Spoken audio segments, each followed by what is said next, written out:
day. I know the personal statement is one of the parts of the application that is very daunting for applicants.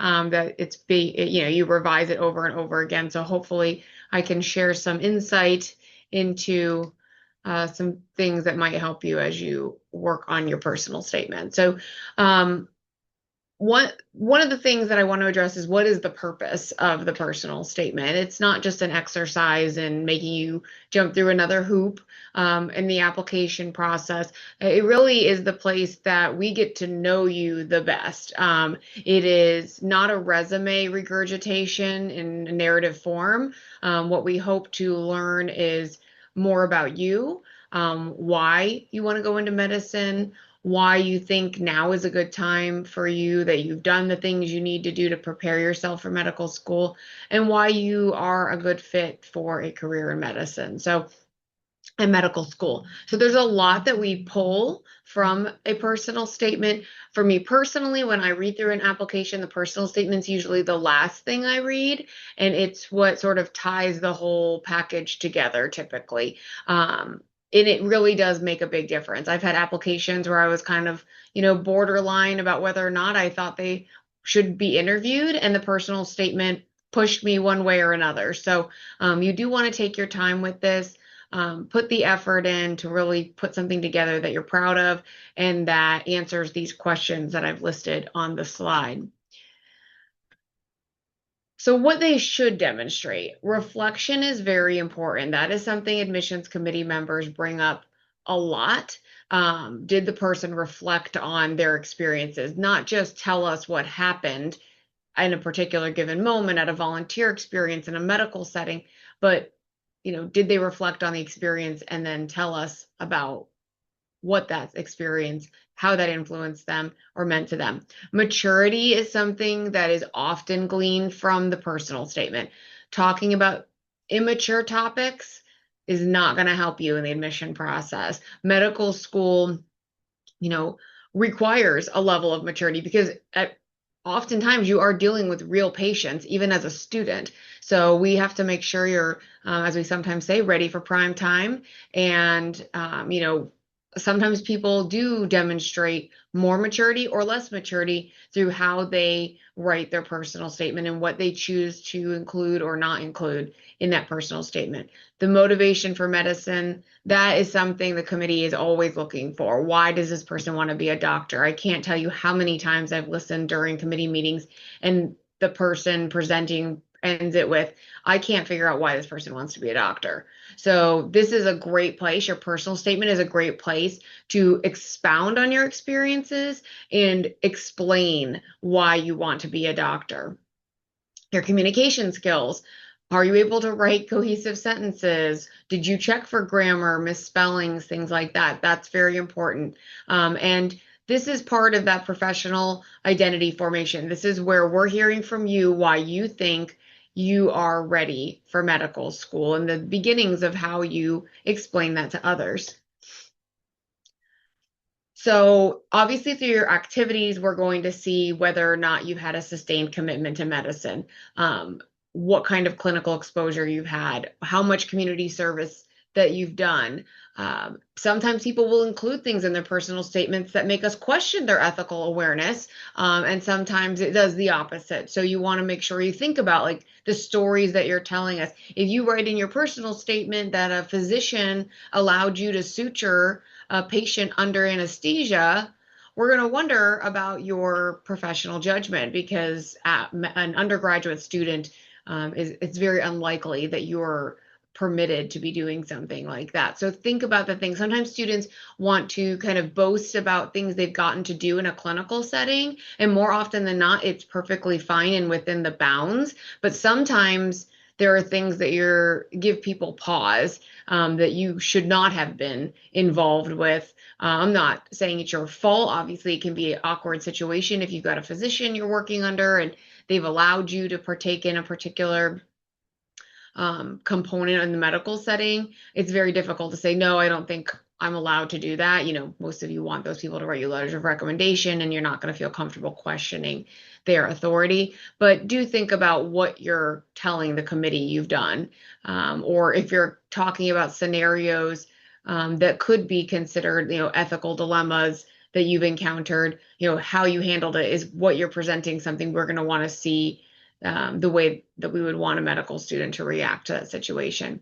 Resilience is always a great thing to try and cover in a personal statement. It's really the only place you're going to be able to do that. So if you had obstacles from point A to point B being applying to medical school, it's good to include those. You don't want to have a laundry list of all the different difficulties you've had in life, but it's okay to include situations where you may have overcome and demonstrated resilience, because medical school is really hard. Being a physician is not an easy career, and we love to see those types of qualities in people that have faced difficult situations but figured out a way to work around it, through it, over it, whatever they had to do.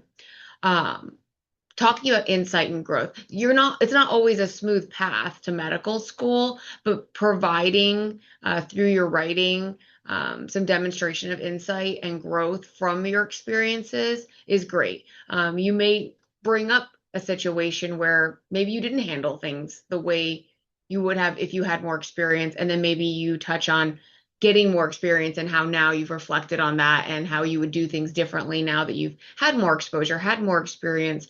A lot of times pre-meds or even new medical students don't really understand like the hierarchy of the medical system, kind of their role, where the lines are, and they may overstep in their writing about, kind of where there's places in that world just yet. So that's just something to think about as well. You want to be authentic. I've been saying this, it's like my own new cliche. You want to walk the walk and talk the talk. So you can't just say in your personal statement how much you love giving back, how volunteering means so much to you, you care about people, but then we look at your activities and you've barely done any of that.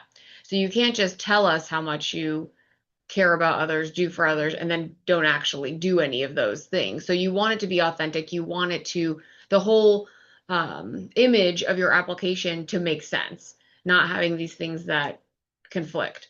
And the last thing about reflection over achievement. When I meet with students who are maybe reapplying or have questions about their application, I do tell them it's a difficult position when you're applying to anything really, because you're trying to boast, but at the same time be humble. So you want to be careful how much you boast, because that generally does not land well with the admissions committee members. So you want to be more reflective than you do want to list all of your achievements. We can see that in your resume. We don't need it regurgitated through the personal statement.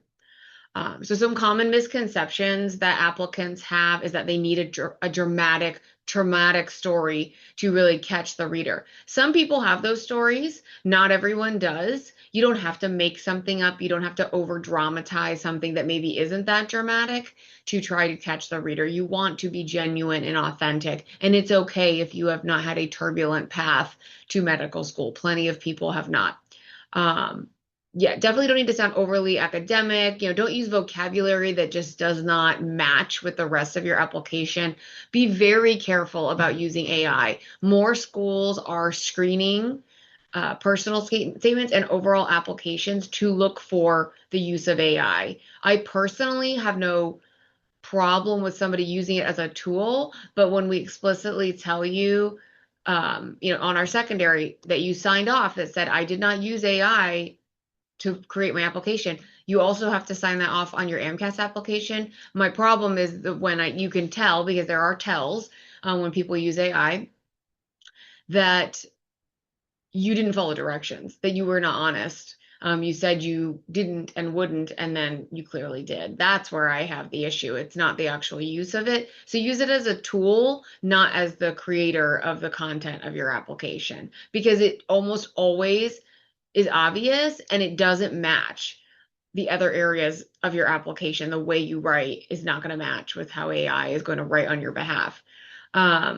You certainly don't need to list every accomplishment. You don't need to list every single, like I said, trauma, dramatic event. You want this to be cohesive. And sometimes people are trying to cram so many themes or so many events into their personal statement that it ends up this choppy, just like 5 paragraphs of various medical traumas, personal traumas, lists of achievements. So, if you have some things that you want to address, maybe pick one or two that you can tie together fairly easily and use those. We don't, it's not a competition of who had the most difficult life getting to medical school. So you want to pick things if those are impactful to you and have affected your reason for going into medical school, or maybe difficulties in getting certain things done that we like to see, include it, but you don't want a list and every paragraph to be its own story.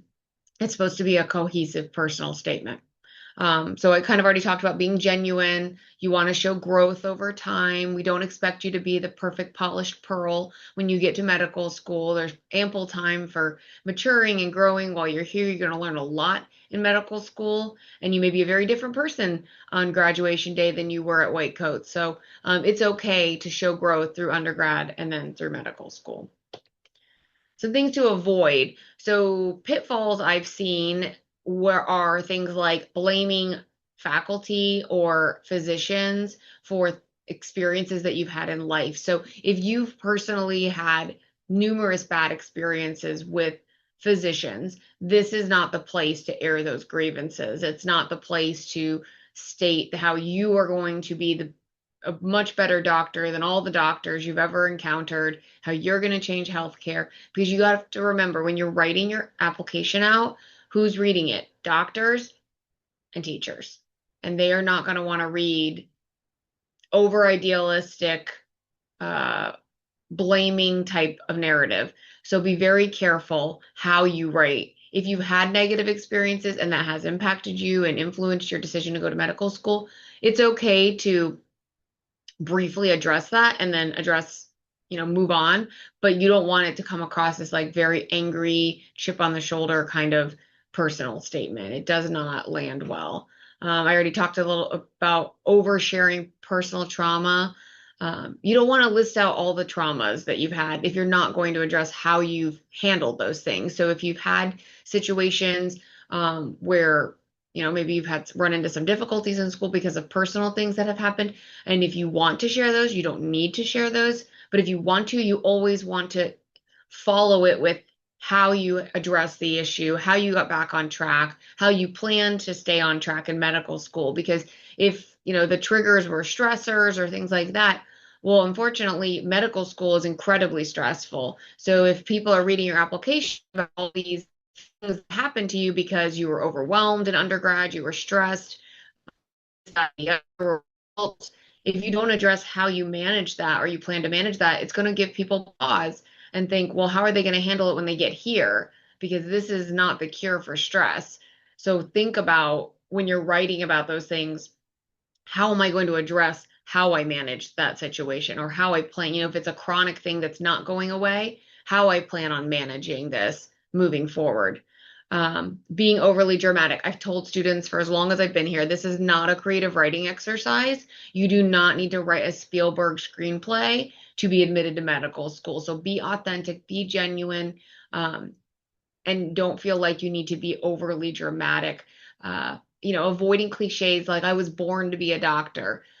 Nobody was born, to be a doctor. It's something usually you come to at some point, but it just does not sound authentic when you write things like that. And I watch it not land well with reviewers. I talked about the inconsistent narrative where you're saying I'm one person, but your resume says you're a different person. So you want it all to line up properly. And then portraying yourself as the hero. So sometimes I've seen applicants write about situations, maybe they're working in a clinical setting, they're in the emergency department, they're at a clinic, something like that, and a medical emergency occurs. And the way they describe their role sounds a bit inflated. And maybe that is how things transpired, but most physicians who are going to read these things are not going to believe that an undergraduate student took the lead on saving a life in the emergency department. So just you don't need to do that to get into medical school. So just be very careful about portraying yourself as the hero in a scenario, because they're going to know like there's certain things you would not have been allowed to do, or it may go to the other side where they're thinking this person doesn't know the boundaries of the places that they work. So you don't want to be, even if it is what happened, you just want to be very careful about how you portray yourself in a scenario. Um, you don't have to be like so underwhelming that you did nothing in the scenario. Maybe you were assisting, but you don't need to be the one that was like, and I saved their life. And if I wasn't there, I don't know what would have happened. And maybe you feel that way, that's fine. But I'm just warning you against being overly dramatic and taking too much credit for a medical emergency situation.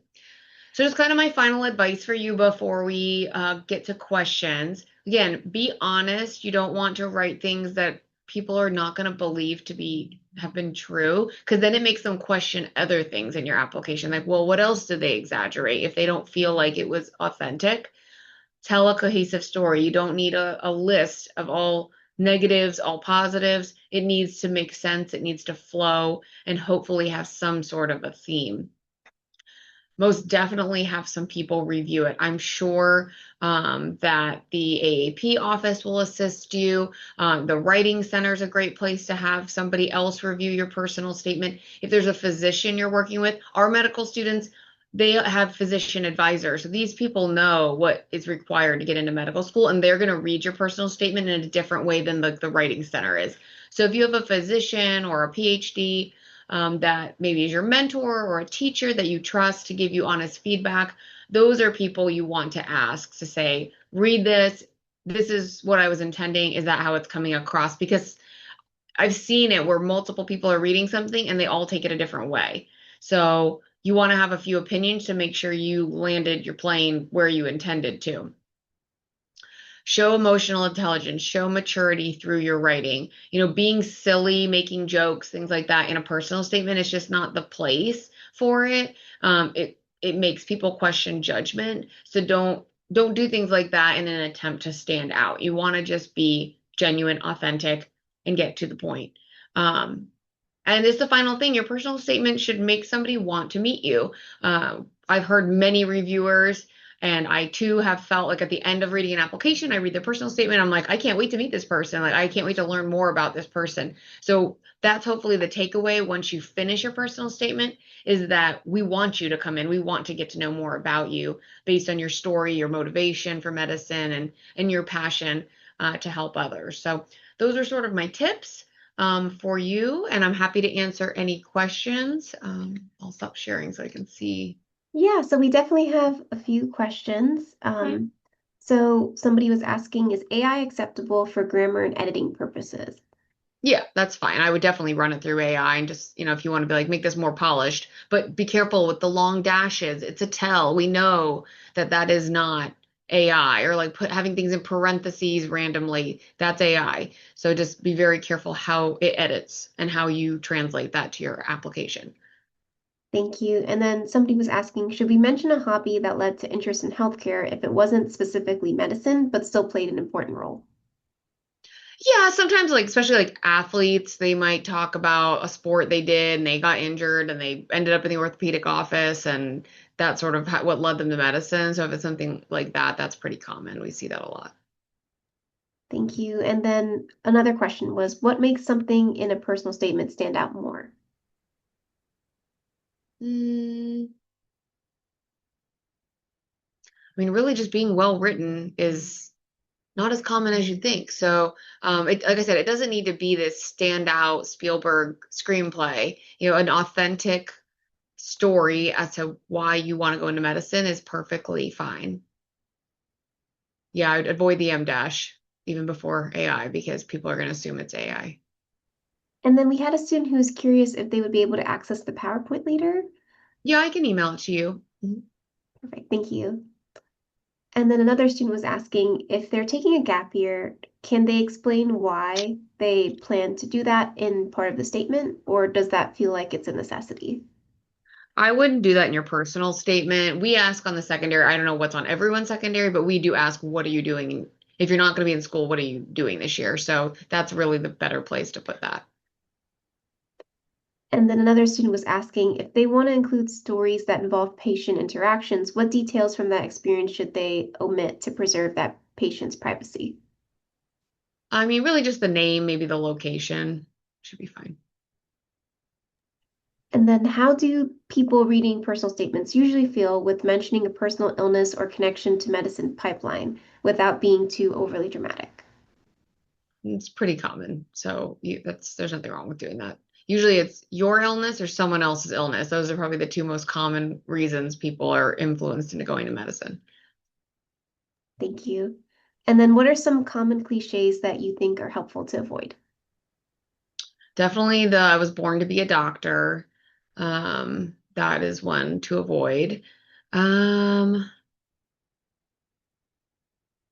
I wouldn't harp too much on like I love helping people because we do ask in the secondary, like a lot of people say that. Well, there are lots of jobs where you help people. Why specifically this job, as opposed to something else that's helpful? So I wouldn't like harp on that it's because you love helping people. And then a student was saying they've used M dash before AI got popular. Should they just avoid it since a lot of people see it as a sign of AI? Yeah, I would.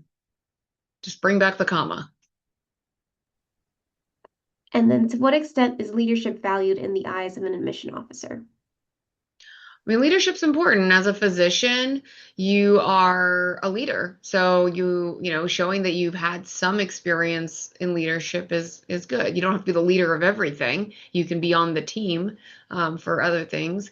And knowing when maybe your skills are better suited for the leader versus the team or vice versa, those are good skills to have. Perfect. Thank you. And then if a student wasn't originally planning to go into medical school, but everything sort of led them there, is it okay if they try to talk about other parts of the medical field and how that always led back to the role of being a physician? Yeah, so if somebody maybe is more non-traditional, I don't know if it's a non-traditional student asking, but you definitely want to address through your personal statement, like why the change of heart, why medicine now? If you're a student who maybe just decided like your junior or senior year, you're not really non-traditional, but you could still address like, oh, I thought I wanted to be an engineer, but then I, you know, did an internship or I shadowed a doctor or whatever it is, and that really opened my eyes to this other career that was I felt was better for me, something like that. Thank you. And then a student was asking, what's the most unique why medicine that you've heard? Was what? The most unique why medicine, so the most unique personal statement reason Hard for why they question. joined medicine. Well, I've been doing this about 14 years, so that's hard to pinpoint one, but the most unique why, like I said, there really isn't a ton of uniqueness typically. Usually it's the person or a family member, friend that had a medical situation and that really and them seeing doctors at work through those experiences, either as a patient or a witness to that other person's care, is what influenced them. There's not a lot of super unique, like if you, I guess you would know if you had one, if you had a unique reason. Like you don't need to make up a unique reason. So if you have one, then that's fine. But I can't really think of any, honestly. And then what's a way to get leadership experience during a gap year? Um, I mean, maybe if you've been doing some like student groups or volunteerism or working at a clinic scribing, maybe there's like a leadership role within that, like a little bit more of a supervisory role or just something where you have a little more responsibility. Something like that's fine. It doesn't need to be a major leadership role because it might be harder to do during your gap year. You're not going to be on the board of a club, but maybe there's like a senior scribe or like something you could get promoted to, a senior volunteer at the hospital, something like that. Thank you. And there's also the AAP resource database that you can look at too. And then we have another question too. Okay. So a student was asking, how can they explain that medicine is something that they always wanted to do, but in a way that it doesn't sound like it's a calling or that they're born to be a doctor. They're just passionate about medicine and that's what they've always wanted to do. You can say like I knew I was interested at a young age. Like I've always been interested in science. I've always been fascinated by the human body. Like you could say stuff like that. It's the cliche quotes like I was born to be a doctor. That's the problem. There's plenty of people that have always had an interest. Maybe your parents are doctors, so you've been exposed to it from a young age. Um, so that's okay. Thank you. And then will having low clinical hours hurt a student in their personal statement or application as a whole? And if they have an EMT position set up for their gap year, I guess they're wondering how they would phrase that as well. I would say if you don't have a lot of clinical hours and you don't have many shadowing hours, it may not be the right time to apply. So future hours, anticipated hours just don't carry as much weight as the hours a person has already done. And if you feel like that lack of clinical exposure limits you on being able to write your personal statement, I would imagine you may be applying a little prematurely, but definitely meet with the AAP office so they can look over your stuff and give some feedback on your experiences as compared to those they see who are getting into medical school. Perfect. And thank you. What's a good amount of shadowing hours for someone to apply with? I usually advise at least 100 hours. And then we had another student who's asking if they have 30 hours in person and 50 virtual shadowing, is that considered low if they subscribed for 1,000 hours? Virtual shadowing, I don't encourage much of because it's really not shadowing. It's usually just doctors giving presentations about their job, like that Medigators, if that's what the person's referring to. Not a lot of credence is given to that. So real shadowing with a person in person is given the most weight, though scribing will people most reviewers will give credit towards shadowing through scribing, or if you're like an MA and you're in there with the doctor. Thank you. And another student was asking, how can they filter what experiences they should add to their personal statement? Well, hopefully you have some kind of a story in the personal statement, so that should lead you to which activities you might want to include. So if it's like a story about your scribing experience and a patient that really impacted you, you're going to talk about your scribing experience a little bit in there. But it's not a place to try to weave in all your activities. We can see that on the activity section. And then along those lines, somebody was asking if they have 100 hours of internship with a doctor and that they also help them as a medical assistant. Would that also count as shadowing hours? Most likely, if you're in there shadowing them while they're with patients, yeah. Just depends on what you were doing while you were, whatever the first part was, not the assisting. There was a first part they did. Thank you. And what's the limit for how many gap years an applicant is able to have before it becomes too much? We've had people start medical school that were 50 years old, so there is no limit. And how many research hours are considered decent or great? Does it matter what type of research a student does? Most people, if their research is going to count for something, are going to have hundreds of hours of research because you really can't do much with, 100 hours of research. You don't have to have a product. Obviously, it would be ideal if you could, but it's not an absolute. You're not going to not be considered because you don't have a poster or a conference or your name on something.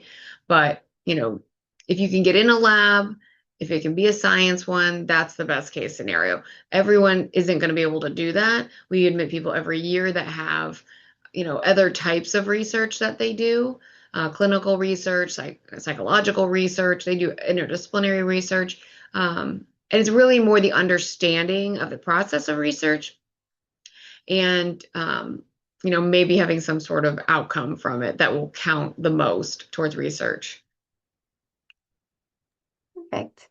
And another student was asking, can they get into medical school with no research hours?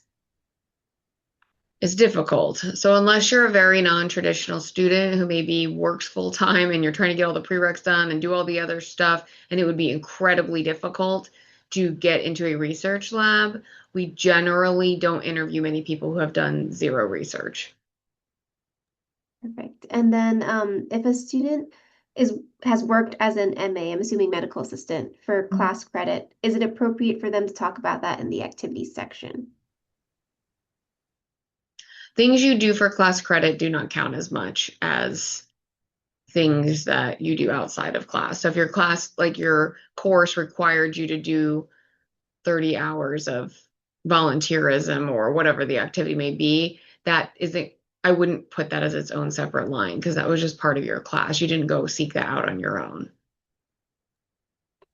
And if a student is taking a gap year to get more clinical volunteering shadowing experience and study for the MCAT for a better score, would that be considered a bad sign in an application? No, no, that's usually what people are doing during the gap year. That's what we would expect you're doing. And would you recommend they just explain that later or? They don't need to explain it. They can put in, we'll see what when they graduated and what they've been doing. We do ask, like I said, in the secondary, if you're not in school, what are you doing? And that's where you can say, I'm studying for the MCAT, I'm increasing my clinical hours, I'm shadowing doctors. So you can kind of list what you're doing that's productive on the secondary. And then we'll also see it on your activities page. Thank you. And then how is committee-based research, I guess you're saying that's not affiliated to UCF, viewed? Committee or community-based research? Like, Committee? I don't know what that is, but if they mean community, then like maybe like at Nemours or like a hospital, that's fine. It doesn't have to be at UCF. And then what would you recommend for students who are applying with a lower GPA? Usually you're going to have to go back and do some post-bac work or a graduate degree. There's just, unfortunately, there's so many people applying and the average GPA, there's just so many people with strong GPAs, and it's going to be very hard for a committee to overlook a low academic performance to admit somebody to something as rigorous as medical school. So you need to demonstrate the academic aptitude to be able to get through the curriculum of medical school. So if your overall GPA, if it was like your freshman year, you kind of flubbed up some classes and since then you've done really well, that's one thing. But if it's been like a consistent 4 year, either roller coaster or not very high GPA, then that's probably not gonna bode well for admission. You'll probably have to do some additional coursework.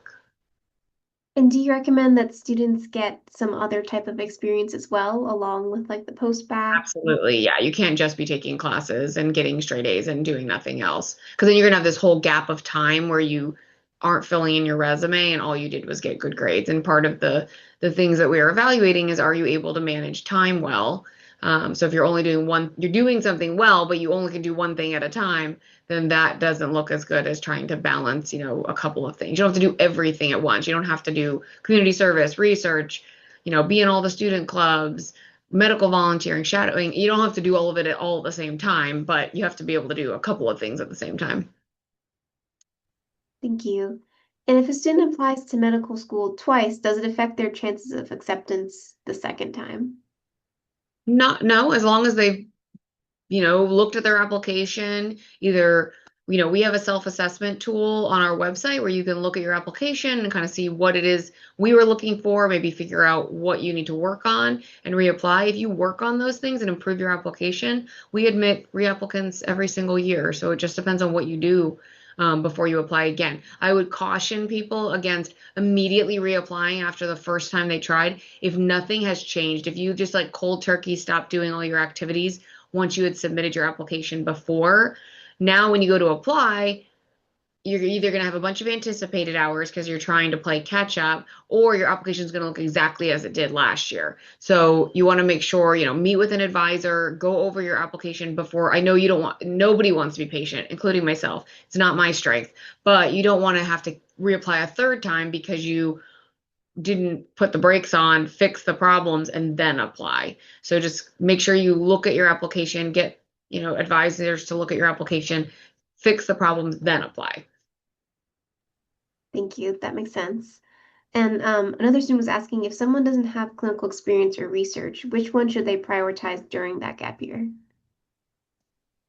Definitely the clinical research or the clinical experiences, because you need to show that you have an understanding of what medicine is. But just keep in mind that most of the people who get into medical school have done all the things. So it's very hard for me to tell somebody, well, just do this one, and it's okay if you don't have that one, because other people have done everything. You're competing with those people to get an interview and to be accepted. So you More may need 2 gap years, and that's okay to try and get everything competitive enough to be considered. like a more holistic view for the application. Yeah. And then does working as a pharmacy tech count as clinical hours? And does an internship count as shadowing hours, or does it count as clinical hours? Pharmacy tech, we usually count more towards like teamwork, leadership, like a working. It's not really considered for us towards your clinical experiences. The internship, like a medical internship, I'm assuming they mean. It depends on what you're doing. So when you describe the activity on your activities page, then we'll know kind of how it should be categories. Because sometimes students will label something a particular type of activity. And when we read it, we're like, well, it's really more of this. So I'm going to recategorize it to what we consider that type of activity. So it depends on what you're doing during the internship. If it's like a medical internship, like Dr. Gideon Lewis's internship, then that's obviously medical exposure, shadowing, things like that. It just depends on what you're doing. Thank you. And does having a class research project presentation and a publication in the UCF library completed outside of class help at all for applicants without research experience? Yeah, certainly. I mean, you want to include that in your application. It was an additional thing that you did. So And do you need a teaching or tutoring experience to be a competitive applicant for medical school? no, I mean, a lot of people do have it because typically people who do well in the sciences are the ones that end up in medical school. And they may be asked or they may be qualified to be a TA. So we see it a lot, but it's not required. Some people teaching is not their interest, so that's okay. We also had a question about for an international student. So, being an international student, since they can't apply to public universities, do you think their application would be evaluated differently due to limitations such as working off campus to get clinical experience? That you would have to ask the schools that accept international students. I don't think any of the public universities in Florida do. Some public universities do in the United States, but not in Florida. I don't know about the University of Miami or um, Nova, but you could check with them and see what their expectations are because obviously you would have limitations on your extracurriculars. But because we don't take international students, I don't really know how to answer them. Sorry. Thank you. And then, do you have any advice for students on how they can display their story authentically and to come across authentically? Um,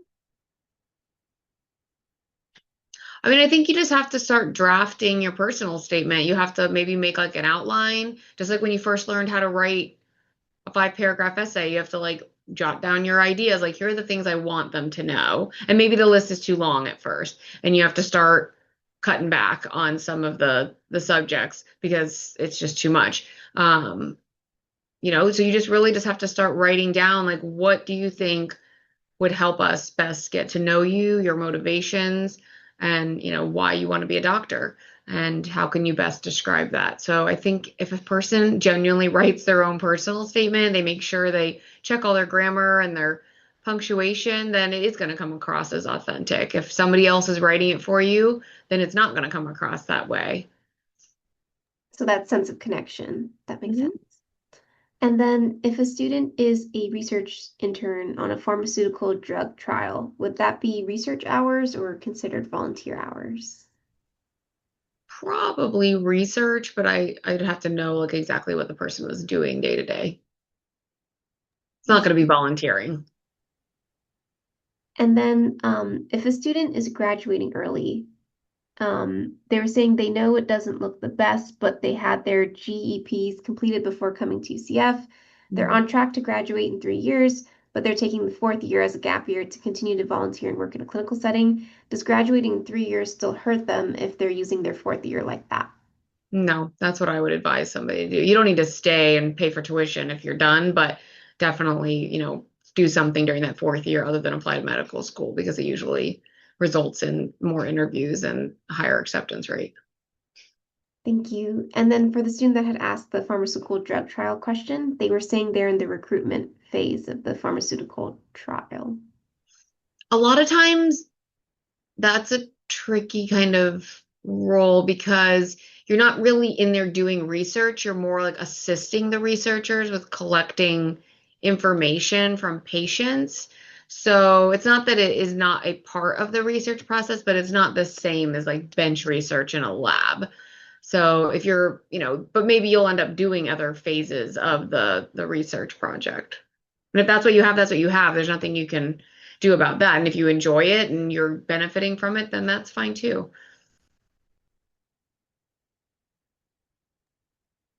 And then we have another question. If a student is graduating early, like in 2 years, due to dual enrollment in high school, and they apply right when they graduate, does it hurt them?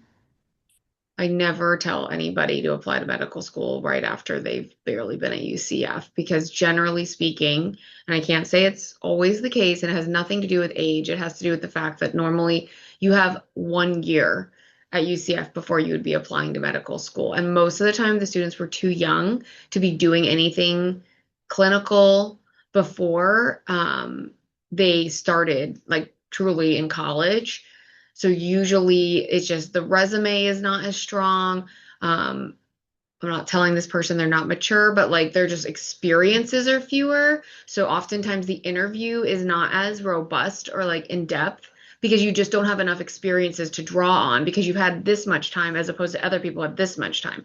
So I would highly recommend to anybody who graduates early. And again, I don't expect anyone to pay tuition just to stay in school for the sake of time, but see if you can do like maybe a full-time research experience, maybe get a full-time job in a clinical setting, do something to fill up some of that time, so that you do have more to say during an interview. You have more to write about in your application because usually it's just thin. That's how some people will call an application. It just looks thin. There's not enough in there. Thank you. Yeah, going off of that, there's a student here that's graduating UCF at 18, and they were Mhm. asking how they can bring that up in their personal statement without showing that they're too young for medical school, but they have a 4.0 GPA and they do have experiences related to the medical field. You don't need to bring up your age. You're not going to convince anybody anything through your personal statement. So sometimes people catch how old somebody is, but usually it's based on their resume more than anyone's looking at your date of birth. And like I said, some people somehow manage. I have an applicant recently that I was like, I was pretty impressed by how much they'd done considering how young they were. And all you can apply. I mean, if you want, if you think you're ready, then apply. But if you feel like in your gut that your application is not enough just yet, or you do some maybe mock interviewing and it's not landing well, then there is absolutely no rush to get here. We are going nowhere, and you've been on this high speed train for probably since you were kindergarten. The fact that you're like finishing college when you're 18 years old. So just, it's okay to take a little time and do some things you might enjoy because once you go to medical school, that's it. You're going to go to school, then you're going to go to residency, and you're going to work the rest of your life. So you might as well squeeze in something else that might help with your like personal growth. Thank you. And then a student was And I can asking tell how, your parents that too if they don't believe it. Because I know a lot of times it's the parents pushing it and the student would like to have a breather, but your parents want you to just keep on keeping on. and getting that experience and really being committed and knowing that medical school is what you want is really Yeah, important, it's what you want and not what somebody else wants for you. especially since it's such a long time and Hmm. You yeah. don't have to be, well, Doogie Howser is like beyond you guys now, but it was an old TV show about a very young doctor. Um, Thank you. And then we had another student who was asking, how can they get involved with research post-graduation? I think it's hard. This is a good thing to check with like the research office at UCF and their advisors because I think it is hard once you're not enrolled because they are going to give priority to people who are in school and paying tuition. Maybe if you're already in a lab, they'll let you stay, but you're probably going to want to look for other opportunities. One thing that I'll mention for those who will be here in the summer, I know Nemours does summer internship, like research programs. There may be some research programs you can apply for. If you go on the AAMC.org website, I believe they also have information. Some of those things may not be in Florida, but if you have the resources to work over the summer and do a research program, like those look good on your resume too. And it may be something you can do post graduation. And I put the name of that Nemours and AAMC in the chat for the students as well. And In students, Florida, you can, Advent Health, Orlando Health, they may all have stuff. I just am not aware of it. HCA. yeah, and I know that we collect different experiences as well. So students, you could check the AP resource database. I'll put the link to it in the chat. And under the pre-health folder and under research, you can see other opportunities that come up as well. Students, does anybody have any more questions? I think we're good on questions, but thank you so much, Laurel, for answering everybody's questions Pleasure. and providing so much detail. I know this was extremely helpful for everybody here. Good, good, good.